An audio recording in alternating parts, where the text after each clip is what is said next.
ये अगर आपको वोटर पुनरीक्षण कराना था तो लोकसभा के बाद तुरंत कराना चाहिए।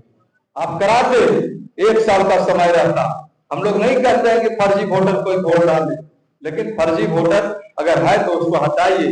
लेकिन अगर जो ओरिजिनल वोटर है उसका एक वोट भी अगर करता है तो इससे बड़ा अपराध इस देश का नहीं हुआ। तो बोलते थे कि जो शहर स्मार्ट जो बना रहे हैं, स्मार्ट सिटी बना रहे हैं, वो स्मार्ट गांव बनाइए। यानी कि इस देश की आत्मा गांव में बसता है।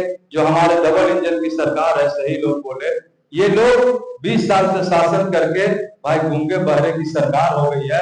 इनको आप जगाइएगा, हिलाइएगा, डोलाइएगा, तब उठते हैं। यहाँ पे उपस्थित भाई, इनके यहाँ पे उपस्थित हमारे सरपंच सतीश जी, यहाँ पे मंच पे उपस्थित हमारे भाई ब्लॉक के भाई प्रखंड विकास पदाधिकारी सीओ साहेब, यहाँ पे उपस्थित हमारे पूर्व प्रमुख नवाबू, यहाँ पे कांग्रेस के वरिष्ठ नेता विजय सिंह जी, मंच पे उपस्थित हमारे यहाँ के युवा प्रखंड अध्यक्ष यादव जी, पूर्व मुखिया हमारे गार्जियन रमाशेर सिंह जी, मुखिया हमारे करता साहब मिश्रा जी, भाई हमारे सरपंच कृष्णा यादव जी, अभिभावक अब्दुल खैर साहब, यहाँ पे आए हुए हमारे भाई प्रतिनिधि चंद्रशेखर आजाद जी, पूर्व जिला पार्षद के प्रतिनिधि नरेश जी, भाई चित्ररंजन जी पूर्व मुखिया, भाई यहाँ पे संवेदक हमारे विश्वनाथ जी, यहाँ पे उपस्थित हमारे भाई सभी सम्मानित मंच पे बैठे हमारे नेतागण, सामने बैठे हमारे कोरबत्तू से चल के आए हमारे अभिभावक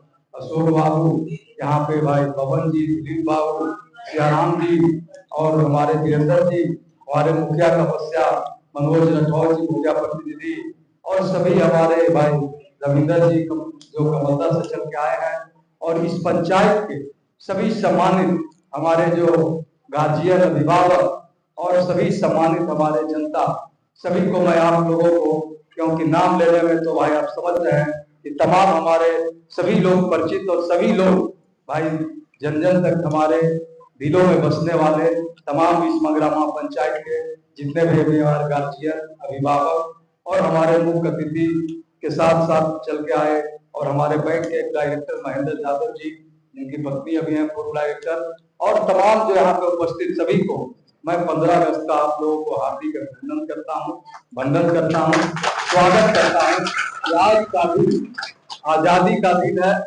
स्वतंत्रता दिवस, पूरे देश में जश्न का माहौल है। सब लोग जानते हैं कि हमारे कितने भाई पुरखों ने, कितने हमारे महान जो लोग थे कि सब लोगों ने कुर्बानी देकर, महान विभूति लोगों ने इस देश के लिए कुर्बानी दिया और आजादी दिला के आज हम लोगों को, देश को आजाद करके हम लोगों को दिए हैं। तो आज हम लोग यहाँ पे आजादी का 79 वर्ष हो गया, हम लोग स्वतंत्रता दिवस मना रहे हैं। तो सबसे पहले उन पुरखों को श्रद्धा सुमन अर्पित करता हूँ जिन्होंने बलिदान दिया, कुर्बानी दिया, इस देश को आजादी की लड़ाई को आगे बढ़ाया। इसलिए उनको मैं सत सत नमन करते हुए उनको हम लोग पुष्पांजलि अर्पित करता हूँ। और आज का दिन सब लोग, पूरा दुनिया आजादी मना रहा है, और उस दिन भाई इस पंचायत सरकार भवन का उद्घाटन का मौका मिला, इसके लिए तमाम लोगों को बधाई, धन्यवाद। लेकिन बहुत सी बातें हैं भाई, आज हम लोग जरूर भाई, कुछ लोग बोल रहे थे कि आजादी मिल गई है, लेकिन कहीं न कहीं बेड़ियां अभी भी लगा हुआ है। लेकिन सबसे पहले जनता का जो अधिकार होता है, जनता का काम होता है। तो मैं धन्यवाद देना चाहता हूं कि भाई ये पंचायत सरकार भवन जिस तरह से बनकर तैयार है, सच्चाई है कि हमारे भाई नेता थे लालू यादव बोलते थे कि जो शहर स्मार्ट जो बना रहे हैं, स्मार्ट सिटी बना रहे हैं, वो स्मार्ट गांव बनाइए। यानी कि इस देश की आत्मा गांव में बसता है। इसका कल्पना पंचायती राज का जो कल्पना था, ये कितनी बड़ी भाई हमारे जिस नेताओं ने किया था, पंचायती राज का गठन करके कल्पना था कि भाई वहीं पे बैठा उसको सरपंच साहब न्याय देंगे, मुखिया साहब जी उसका जीपीडीपी करेंगे, वहीं पे वहां आम सभा होगा, वहीं ग्राम सभा होगा, तमाम चीजों को वहीं पे होगा। लेकिन आज कहीं न कहीं इसका शिकार हो रहे हैं। ये सरकार भवन बना है, इसमें सारे सुविधा यहीं पे देना है। ये बात सच्चाई है कि सारी सुविधा यहाँ पे देना है कि भाई आवास सहायक, पंचायत सचिव, पंचायत सेवक, तमाम जो कर्मी होते हैं पंचायत लेवल के, वो यहीं पे बैठ के उसका निष्पादन करेंगे। यहीं पे बैंक खुलती है, यहीं पे पंचायतों में बैंक होता। तो आज गांव जरूर जो है शहर से ज्यादा खूबसूरत होता, क्योंकि शहर में जाइएगा तो पॉल्यूशन इतना है, गंदगी इतना है, कोई गांव छोड़ के जाना चाहता है क्या? अगर यहाँ पे सारी सुविधा हो, हमारी अच्छी शिक्षा हो, अच्छी बिजली हो, अच्छी सड़क हो, तमाम चीजों की अगर सुविधा होगी तो गांव से बेहतर कोई सुंदर नहीं होता है। जो स्वच्छ हवा जो हमारे यहाँ पे लोग होते हैं कितनी अच्छी होती है। लेकिन आपने आज देख रहे हैं यही परैया का है कि 9 पंचायत का मेरा परैया ब्लॉक था। मैंने सदन में बोला था कि बताइए माननीय मंत्री जी कि 9 पंचायत में एक पंच हमारे जो है राजस्व कर्मी थे, और वो कैसे पूरे लोगों को काम करेगी। और मैंने सदन में किया था, उसका वीडियो देखिएगा, पूरा उसकी हुई थी, पूरा उसका बहाली शुरू हुई है। तो इस देश में जो हमारे डबल इंजन की सरकार है, सही लोग बोले, ये लोग 20 साल से शासन करके भाई गूंगे बहरे की सरकार हो गई है। इनको आप जगाइएगा, हिलाइएगा, डोलाइएगा, तब उठते हैं। यानी कि हमारे नेता भाई तेजस्वी यादव जी ने जिस तरह से आज देख लीजिए 20 का जब चुनाव लड़ रहे थे तो उन्होंने बोले थे कि 10 लाख सरकारी नौकरी देंगे युवाओं को। लोग इसको समझता था कि ये तो एजेंडा है, चुनावी एजेंडा है, इसको मजाक रूप में समझते थे। भाई वीरेंद्र, और समझिए इसको कोई लोग नहीं समझता था कि ये 10 लाख नौकरी देगा कहां से। वही चाचा हमारे कहते थे कि जेल से लाके देगा या अपने बाप के यहाँ से लाके देगा, क्या क्या नहीं बोलते थे। लेकिन एक विजन होनी चाहिए। आप अपने घर में आप अपना एक बजट बनाते हैं, आप अपने घर को आगे ले जाने के लिए सोचते हैं, तो इस राज्य को आगे बढ़ाने के लिए एक विजन होनी चाहिए, एक सोच होनी चाहिए। एक युवा नेता हमारा, चाहे राहुल जी हो, तेजस्वी जी हो, जिन्होंने इस तरह का विजन बनाया कि सरकारी नौकरी देंगे।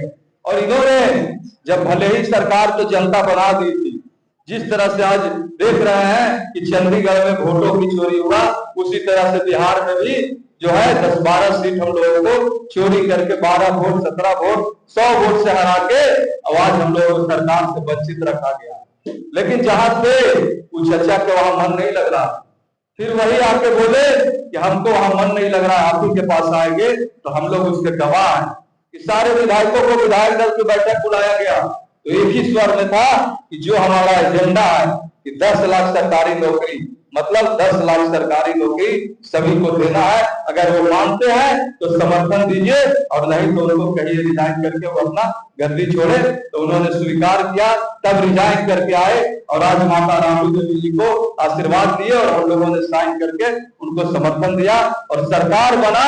तो यही गांधी मैदान में यही 15 अगस्त को उन्होंने ऐलान किया कि 10 लाख सरकारी नौकरी और 10 लाख रोजगार देने का काम करेंगे। और आज रोजगार हुआ। आज ये जो है बिहार का मॉडल पूरे देश में लागू हुआ, और सबसे ज्यादा रोजगार किस क्षेत्र में हुआ? भाई सबसे ज्यादा अगर रोजगार हुआ तो वो शिक्षा में हुआ। जो बाबा साहब बोलते थे कि शिक्षा वह सर्दी का दूध है, जो जितना ज्यादा पिएगा उतना ज्यादा दहाड़ेगा। शिक्षा से ही दुनिया को परिवर्तन कर सकते हैं। तो शिक्षा में सबसे ज्यादा बहाली हुआ। हम लोग हाई स्कूल के पदेन अध्यक्ष होते हैं।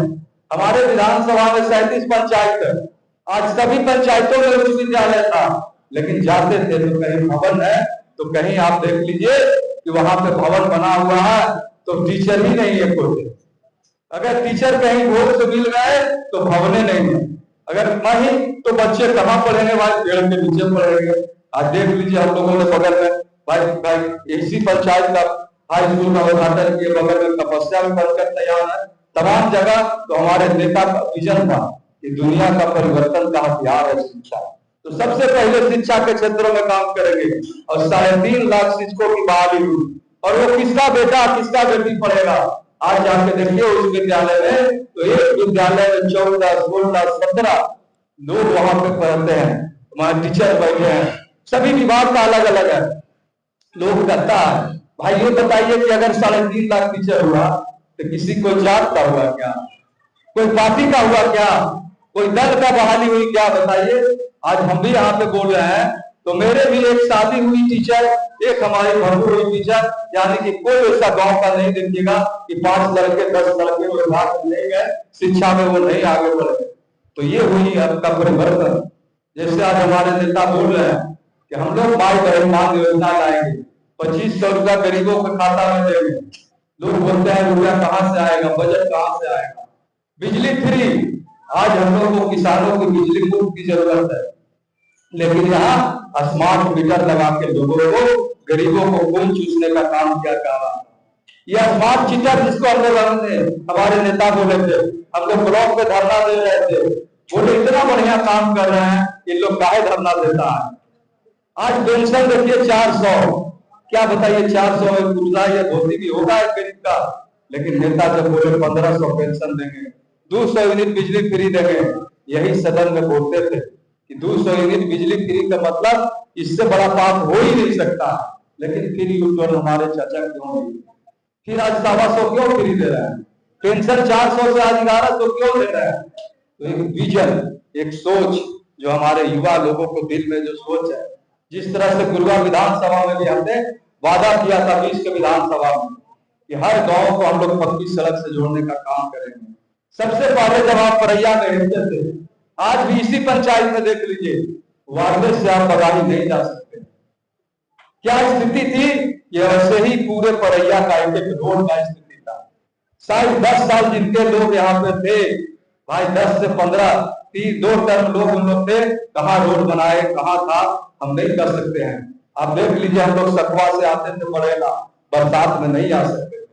जो हालात है वार्ड से चले जाइए, बगाही तक दर्जनों गांव है, दर्जनों रोड है, चाहे चले जाइए आप सोलरा चले जाइए, जिकरिया से लेके, चाहे आप सोलबरसा चले जाइए, महाराजगंज चले जाइए, एक भी रोड का कहीं हम लोग जब जाते थे तो सबसे पहले न्योता 10 बजे हम परैया से ही शुरू करते थे कि 4-5 घंटा में कम से कम 5 रूट से होकर लौट जाए, तब गुरुआ गुलारू जाएंगे। क्योंकि मैं न्योता अगर 50 भी है, 48 भी है, तो मुझे 2 रात क्यों नहीं बजे, बिहार भी क्यों नहीं होगा, लेकिन जाएंगे उनके दरवाजे तक। तो रोड रहेगा तब ना, तो इसी रोड को हम लोग पहले करते थे। तो हमने परैया का एक एक रोड को टेंडर करा दिया। आज के डेट में जो अनुलक्षित नीति से जो भी 2025 तक जिसका कार्यकाल समाप्त हुआ, वैसे एक एक गांव को हम लोगों ने टेंडर कराया।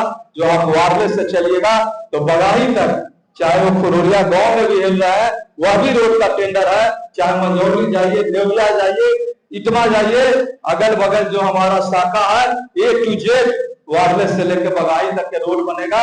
वो 3 पार्ट में है टेंडर में। एक जो है वार्ड से है वो आपका वहां पे बोलते हैं वीरेंद्र और सिराजपुर तक, दूसरा सिराजपुर से भैरवपुर, और तीसरा भैरवपुर से बगाही। और उसके जितने भी लिंक है सारे मटेरियल वहां पे डंप कर रहा है। थोड़ी सी बारिश में परेशानी हुई है कि भाई मटेरियल का दिक्कत हुआ, लेकिन मटेरियल आगे आज तमाम हम लोग सड़कों बनाएंगे। कुछ हमारे वंचित गांव रह गए, जैसे बगाही पंचायत में एक पाठक बीघा, करहट्टा में एक सिजुआ है, और कुछ छोटे छोटे हमारे महुआ जोड़ है, सब जो नए रोड जिसको कहते हैं बसावट, वो रोड 2-4 को हमारा बचा हुआ है। नहीं तो हमने बोला था कि 25 तक 100 से 100% रोड देने का काम करेंगे। तो परैये नहीं बल्कि गुरुआ विधानसभा का गुरुआ हो, गुलारू हो, परैया हो, तमाम लोगों को रोड के क्षेत्रों में हमने काम किया है। और अपने कार्यकाल में अभी तक 30 रोड जो नए बसावट का बन गया और 30 रोड टेंडर प्रक्रिया पूर्ण हो गया। यानी कि पूरे विधानसभा में आजादी से आज तक अगर 250 रोड बना तो उसमें 100 नया रोड का सृजन विनय यादव ने किया है। ये कल्पना कुछ लोग करते थे। अब यहीं से अगर परैया जाते होंगे तो लगता था कि कैसे नहर से हम लोग जाएंगे, बड़ेला कैसे पहुंचेंगे। मैं गर्वशाली हूं और मैं अपने आप को जरूर महसूस करता हूं कि आप उस नहर से जाइएगा तो आपको कजरी जाने के लिए रोड, आपको पूना जाने के लिए रोड, ये सब नया सृजन कराया है। उसमें 20 बरस 25 बरस पहले बोल्डर बिछा था, मैं जाता था तो देखता था बोल्डर है। मैंने उसको भी जो है अनुरक्षित नीति में लाकर सबको टेंडर कराया। वैसे वैसे जैसे कि आप देखते हैं सुड़नी से पंचायतपुर, उसको भी जुड़ाने देने का काम किया। आप तपस्या में देख लीजिए, हनुमान चौक से उधर ही छूटा हुआ था, मरहा से आइएगा तो इनका 600 मीटर उधरे रोड था। मैंने वैसे वैसे रोड को, इसलिए कि जो जमीन पर घूमेगा, जमीन पर जागेगा, जमीन पर जाएगा, वही सब देखेगा। तो उसको भी हमने लेंथ बढ़ाने का काम किया। विधायक निधि का तो भाई जानते ही है कि हम लोगों को 1 साल कोरोना में चला गया, 3 साल का हम लोग का कार्य कर रहा है, 4 साल चल रहा, 3 करोड़ होता था 37 पंचायत में 7.5 लाख रुपया। अगर उसी में से अब चापाकल बंद कर दिए चाचा, एक चापाकल दीजिए 80,000, 2 वो दीजिए 1 साल, बचा 5-6 लाख। तो भाई 1 साल में एक गांव 3 साल में 3 गांव 4 गांव कीजिएगा। जैसे अब यहाँ पे देखिए कि अभरपुर में भवन बन रहा हो, बरेला में पीसीसी हो, भाई तपस्या में पीसीसी हो, तो वो तो भाई सीमित था, लेकिन मैंने जहां पे रुपया था सरकार का वो लाने के लिए आप देख लीजिए, सिंचाई हो, भाई शिक्षा हो या आपका स्वास्थ्य हो, कोई काम हम लोग पीछे नहीं रहने दिया। कोसलीला में अस्पताल बनाया, हर विधानसभा में 5-5 बना। आप देखिए सिंचाई का, घोड़ा घाट से नहर आई है हमारा, जो चलती है सगाई से लेके यहाँ तक आती थी, कब सफाई हुई कोई नहीं बता पाएंगे। 40 साल 50 साल पहले मैंने वैसे नहर को, चाहे मंझार से पंचानपुर चले जाइए, पुल भी टूटा हुआ था, मैंने सदन में बोल के लोगों को धरना प्रदर्शन जहां भी करना होगा, जहां भी जाना होगा, मंत्री के यहाँ जाके तमाम जगहों पे कर दिए। और आज भी गर्व से कह रहे हैं कि जितना हमने डीपीआर भेज दिया, अगर प्रशासनिक मिल जाएगी तो आपके विधानसभा में बसावट का भी एक रोड नहीं रहेगा, क्योंकि चुन चुन के रोड को हमने डीपीआर बना के वहां पे भेज दिया है। लेकिन कुछ लोग जो बैठे हैं वो सरकार का वो कहते हैं कि सरकार का काम पहले, यानी कि जो सत्ता में है उसका, अगर वहां रुक गई तो भले ही हम पीछे होंगे, ना अगर वो हो गया तो 100 में 100 गांव का भी रोड होगा, क्योंकि सारा वहां प्रशासनिक में गया हुआ है।